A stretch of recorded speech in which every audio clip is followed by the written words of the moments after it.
We're going to write this three things down. So a value proposition is basically something that puts together like who is the problem, what do they want, and how do you solve it in a nice little package.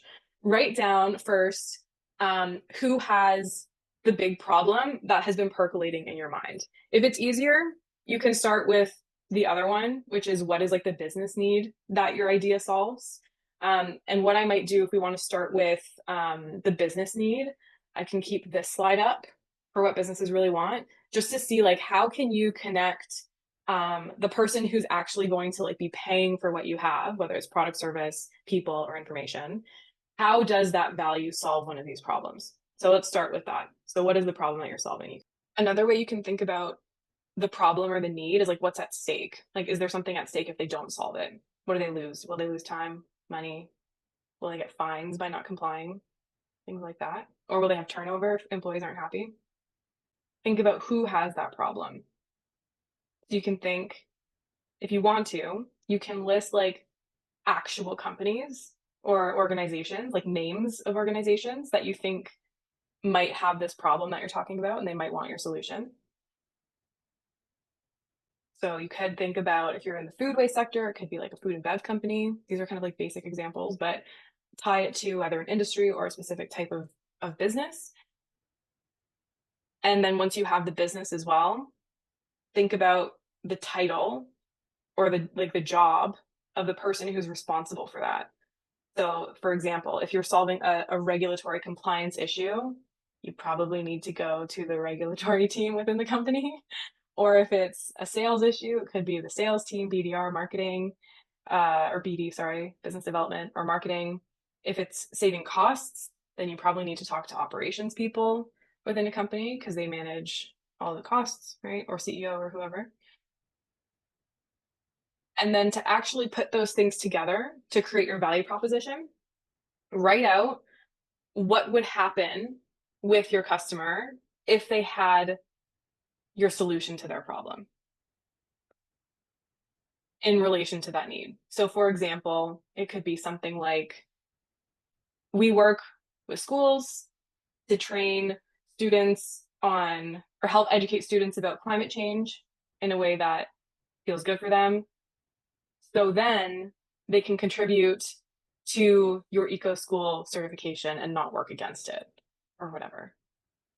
So you kind of tie it all together. And I have a little script later on, so don't worry, but think about communicating that problem and just like flipping the narrative basically into a solution and say, hey, we reduce costs this way, or hey, we increase sales this way. You could have a list of 20 value propositions, right? As you're thinking through this, because if a different person is involved, that's a different value prop. If it's a different need you want to solve, that's a different value prop. If it's a different way that you're framing it, that's a different one as well. And so by the end of this exercise, it's completely fine if you have a list of like 20 different value props bouncing around your head, right? Each one is a persona plus a need plus a solution. Like that's basically the formula for it. And you can test each of those. So that would be like a year's worth of work, right? Because you test every single one and you basically keep checking, okay, which one am I getting the most traction on? And which one are people more excited about? And which ones eventually result in sales?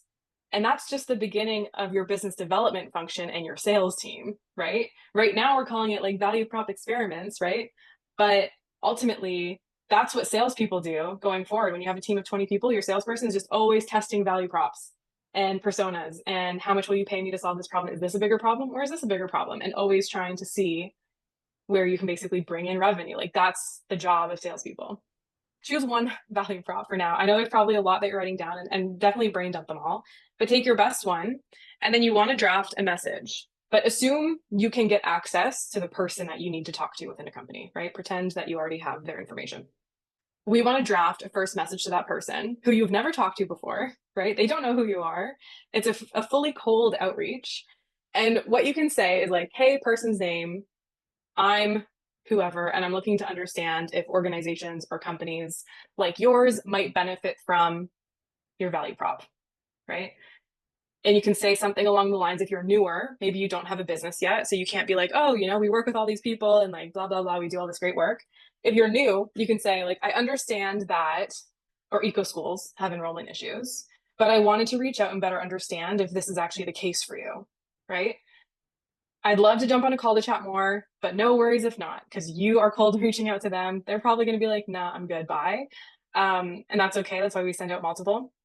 But the goal of your first message is not to sell anyone, right? No one's going to like ask for an invoice after your first DM, but they might be interested enough if you're speaking to a pain point. Like if I'm having enrollment issues at my school right now and I got this message, I'd be like, damn, I want to get on a call with you like immediately, right? Just to talk about it, to see how can you help me? Because I'm curious now because this is a really big, timely, important problem. The point of this message is really just to see if people either respond or book time with you and kind of like figure out, are you on to something or not? Right?